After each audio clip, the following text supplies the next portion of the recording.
Principal super ছিলেন তাকে আমার মনে হয় মানুষের দ্বারা ট্রিটমেন্ট দেওয়া উচিত। ঠিক আছে, এই সরকারের হাতে ছেড়ে দিলে হবে না, পুলিশের হাতে ছেড়ে দিলে হবে না। তবে আরজি করের অধ্যক্ষকে মানুষের দ্বারা ট্রিটমেন্ট দেওয়া উচিত, সরকারের হাতে ছেড়ে দিলে বা পুলিশের হাতে ছেড়ে দিলে হবে না, বললেন বনগাঁ লোকসভার সাংসদ তথা কেন্দ্রীয় প্রতিমন্ত্রী শান্তনু ঠাকুর। হর ঘর তিরঙ্গা উৎসবকে সামনে রেখে আজ বনগাঁ লোকসভার সাংসদ তথা কেন্দ্রীয় মন্ত্রী Shantanu Thakur Kalyani BJP party office থেকে একটি মিছিল করেন। সেখানে মিছিলের শেষে তিনি জানান, প্রধানমন্ত্রীর নির্দেশে বিভিন্ন জায়গায় এই হর ঘর তিরঙ্গা যাত্রা আমরা করছি, যাতে সব বাড়িতে তিরঙ্গা পৌঁছে দিতে পারি। পাশাপাশি আরজি কর মেডিকেল কলেজের ঘটনার প্রতিবাদ জানিয়ে শান্তনু ঠাকুর বলেন, হাইকোর্টের সিবিআই তদন্তের নির্দেশ জানিয়েছেন, সেটাকে আমরা স্বাগত জানাই, যাতে আসল অপরাধীরা সাজা পান। তিনি আরও বলেন যে আরজি কর মেডিকেল কলেজের অধ্যক্ষকে মানুষের দ্বারা ট্রিটমেন্ট দেওয়া উচিত, সরকারের বা পুলিশের হাতে ছেড়ে দিলে হবে না। এটা নিয়ে আরও বড় জাগরণের দরকার।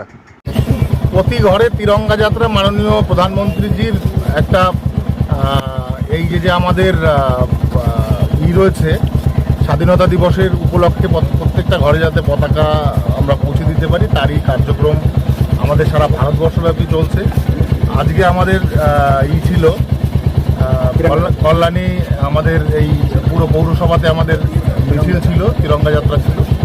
আমরা সেটা কমপ্লিট করে এলাম এবং সকলে মিলে একটা ফটো করলাম আর কি, যে কারণে আমাদের আজকের এই জমায়েত।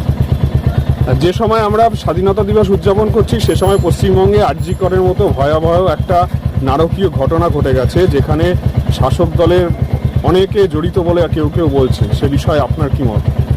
এটা তো অত্যন্ত গৌরবকর কাজ, যেটা কিনা মানে কি বলবো, ভাষায় আনা যাচ্ছে না যে একটা মেডিকেল কলেজ, সেখানে আমাদের একজন ডাক্তারকে এইভাবে তাকে নিষ্পেষিত হতে হলো। এটা পশ্চিমবঙ্গের এই গণতন্ত্রের লজ্জা। আমার মনে হয় এটা নিয়ে আরো বড় জাগরণ করা উচিত, কেননা মুখ্যমন্ত্রীর কানে এখনো জল ঢোকেনি। যেটাকে যে দায়িত্বে ছিল, সুপার ছিল তো, হ্যাঁ, যে প্রিন্সিপাল সুপার ছিলেন তাকে আমার মনে হয় মানুষের দ্বারা ট্রিটমেন্ট দেওয়া উচিত। ঠিক আছে, এই সরকারের হাতে ছেড়ে দিলে হবে না, পুলিশের হাতে ছেড়ে দিলে হবে না। তবে হাইকোর্ট যে সিদ্ধান্তটা নিয়েছে, আমি অ্যাপ্রিসিয়েট জানাই হাইকোর্টকে, মহামান্য হাইকোর্টকে, কারণ সিবিআই ছাড়া এর প্রকৃত সমাধান হতে পারে না। সিবিআই অলরেডি এসছে এবং এর মেডিকেল থেকে শুরু করে এর যাবতীয় শুরু করে যে ইগুলো হওয়া উচিত, ফরেন্সিক রিপোর্ট হওয়া উচিত, ওখানে কিভাবে তার বায়োলজিক্যাল টর্চার হয়েছে সেগুলো, কারণ অলরেডি আমরা দেখেছি যে ওখানে ভেঙে দরজা টরজা তৈরি করছে, তো নিশ্চয়ই কোনো ওখানে এভিডেন্স ছিল যেগুলোকে ওরা লোপাট করতে চাইছে। তো এটা হচ্ছে এই সরকারের নমুনা। আমি জানি না এরা কি করে ভোটের আগে এই লক্ষ্মীর ভান্ডার টান্ডার দিয়ে পাশ করে যায়, ঠিক আছে, কিন্তু আমার মনে হয় না সাধারণ মানুষ এদের ভোট দেয়।